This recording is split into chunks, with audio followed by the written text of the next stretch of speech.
Welcome to Falcon Computer Academy. मैं हूं केवल वीजे और मैं आज आपको एमएस एक्सेल में पढ़ाने जा रहा हूं कि हम दो लिस्टों को कंपेयर किस तरह से कर सकते हैं। जैसे हमारे पास एक लिस्ट ये है और एक लिस्ट ये बनी हुई है और हम ये जानना चाहते हैं कि इस लिस्ट के अंदर कौन सा डेटा जो है वो अवेलेबल नहीं है और जो हमारे पास यहाँ पे अवेलेबल है जो इसके साथ मैच हो रहा है उसके सामने ऑर्डर ओके लिखा जाए, जो मैच नहीं हो रहा जो मिसिंग है उसके सामने नॉट इन द लिस्ट लिखा जाए। तो इस प्रॉब्लम को किस तरह से सॉल्व करेंगे आज मैं इसके बारे में डिटेल से आपको पढ़ाने जा रहा हूँ। तो लेक्चर स्टार्ट करने से पहले हमेशा की तरह यही कहूँगा कि अगर आज की इस वीडियो से कुछ आप सीख पाएँ, कुछ आप न्यू लर्न कर पाएँ तो इस वीडियो को लाइक ज़रूर कर दीजिएगा। तो स्टार्ट करते हैं आज का लेक्चर। जैसा कि स्क्रीन पे आपको नज़र आ रहा है कि मैंने यहाँ पे ओरिजिनल लिस्ट लिखा हुआ और यहाँ पे मैंने न्यू लिस्ट लिखा हुआ है। तो यहाँ पे मैंने कुछ फूड वगैरह लिखे हुए, फूड के नेम लिखे हुए और यहाँ पे देखें कि जैसे ही हम यहाँ पे आते हैं तो आप देखें कि हमारे पास ऑर्डर ओके लिखा आ रहा है। अगर हम यहाँ पे कुछ चेंजिंग करते हैं, जैसे फर्स्ट कीजिए मैंने ऑर्डर में यहाँ पे चेंजिंग की, मैंने यहाँ पे स्वीट्स लिख दिया और जैसे मैं एंटर प्रेस करेंगे तो ये देखिए नॉट इन द लिस्ट, क्योंकि यहाँ पे मौजूद नहीं है हमारे पास। तो इसको हमने सॉल्व कैसे करना है, तो मैं सबसे पहले इस डाटा को यहाँ से डिलीट कर देता हूँ और डिलीट करने के बाद हम यहाँ पे एक छोटा सा फंक्शन पहले यूज़ करेंगे मैच का, कि सबसे पहले तो हम इसको मैच करवाएंगे इस लिस्ट के साथ। तो इसके लिए हमने क्या करना है, इज इक्वल टू राइट करते हैं और आपने यहाँ पे मैच का फंक्शन लगाना है। जैसे मैच टाइप करेंगे तो नीचे लिस्ट में आपको ब्लू कलर में यहाँ पे मैच लिखा आ रहा है, आप यहाँ पे टैब का इस्तेमाल करेंगे तो फंक्शन यहाँ पे ऐड हो जाएगा। अब उसके बाद हम मैच करना चाहते हैं, किसको बोला, स्वीट्स को।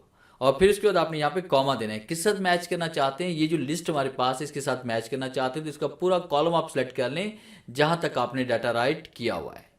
और फिर उसके बाद कीबोर्ड से आपने F4 प्रेस करना है ताकि ये तमाम सेल्स आपके लॉक हो जाएं। फिर इसको कॉमा टाइप करेंगे, कॉमा टाइप करने के बाद आपने 0 टाइप करना है ताकि हम एग्जैक्ट मैच कर सकें।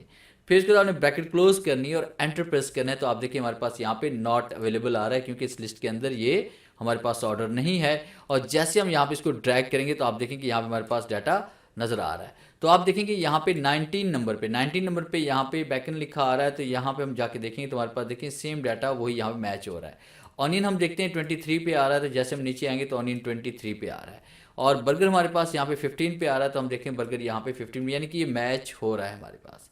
अब उसके बाद यहाँ पे हमने मैसेज शो करवाना है, तो उसके लिए हम क्या करेंगे, यहाँ पे हमने डबल क्लिक करना है या कीबोर्ड से F2 प्रेस करेंगे।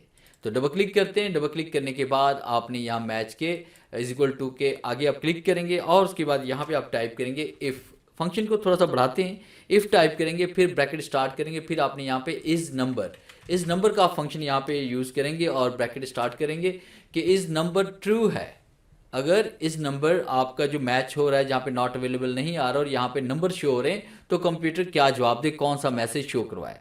तो यहाँ पे लास्ट में हम क्लिक करेंगे, फिर एक और ब्रैकेट क्लोज करेंगे क्योंकि दो ब्रैकेट्स हमने यहाँ पे ओपन किए हैं तो दो को हम यहाँ पे क्लोज करेंगे। फिर उसके बाद यहाँ पे आपने कॉमा टाइप करना है, कॉमा टाइप करने के बाद आपने इन्वर्ट कॉमा देना है, यहाँ पे हम टाइप कर लेंगे ऑर्डर ओके कर लेते हैं।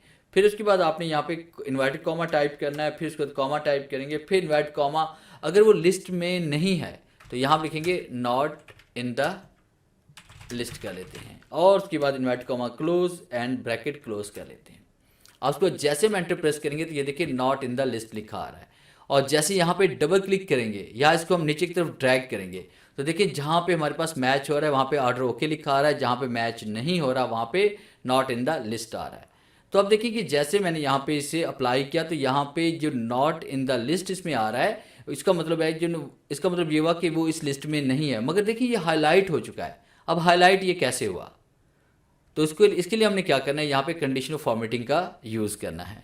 तो सबसे पहले मैं इसकी फॉर्मेटिंग रिमूव कर देता हूँ ताकि मैं आपको फॉर्मेटिंग अप्लाई करके दिखा सकूँ। तो हमने तमाम सेल्स को ऐसे सिलेक्ट करना है, तमाम सेल्स को सिलेक्ट करने के बाद आपने क्या करना है, कंडीशनल फॉर्मेटिंग पे हम आएंगे और उसके बाद आपने क्लियर पे आना है, फिर इसके बाद यहाँ पे clear rules from selected cell पे आएंगे। तो ये देखिए आपके पास यहाँ पे ये रिमूव हो चुका है।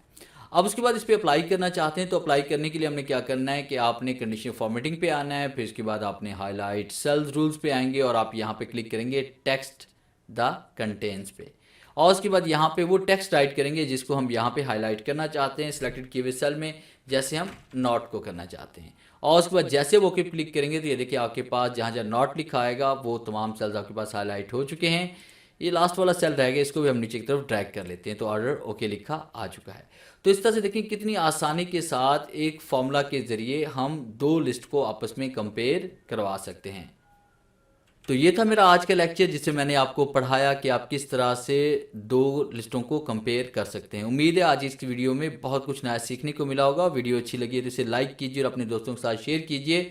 मिलते हैं हम नेक्स्ट लेक्चर में, तब तक के लिए गुड बाय।